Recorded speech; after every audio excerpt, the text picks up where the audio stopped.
Bayangkan Allah yang menciptakan galaksi memilih untuk datang ke dunia bukan di dalam istana, tetapi di dalam palungan. Bukan dikelilingi kekayaan, tetapi kesederhanaan. Bukan dengan status, tetapi dalam kerendahan. Mengapa Allah memilih kemiskinan? Jawabannya bukan hanya mengubah cara kita melihat Yesus, tetapi juga cara kita melihat diri kita sendiri dan orang miskin di sekitar kita. 2 Korintus pasal 8 ayat 9.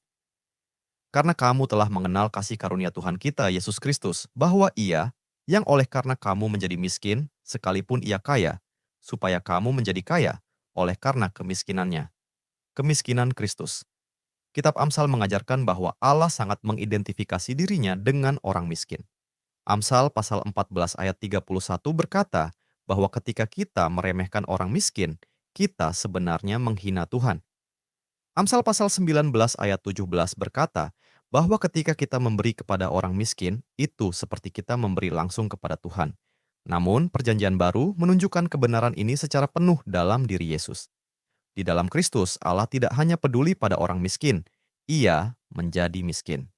Ia dibaringkan di palungan tempat makan hewan. Ia bertumbuh tanpa kekayaan atau kehormatan dunia. Perjamuan terakhirnya diadakan di ruang yang dipinjam. Ia dimakamkan di kubur yang dipinjam. Satu-satunya harta miliknya adalah jubah yang ia kenakan. Dan ia mengalami ketidakadilan dari mereka yang berkuasa. Mengapa ia melakukannya? Yesus mengambil kemiskinan rohani kita atas dirinya. Ia menanggung hukuman yang seharusnya menjadi milik kita agar kita menerima kekayaan kasih karunia yang kekal. Ia menanggung penghukuman supaya kita menerima pembenaran dan penerimaan. Amsal memanggil kita untuk peduli kepada orang miskin, dan itu adalah tindakan bijaksana.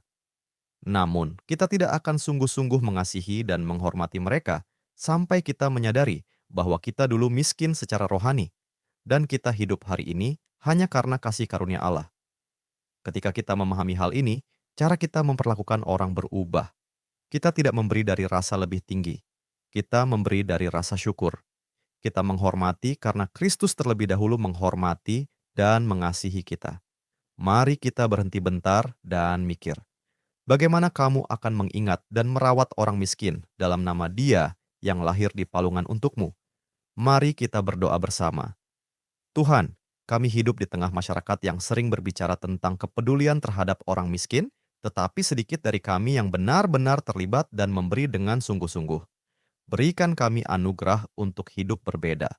Biarlah kasih-Mu kepada mereka yang tidak memiliki harta dunia menggerakkan hati kami, membuka tangan kami, dan mengarahkan langkah kami.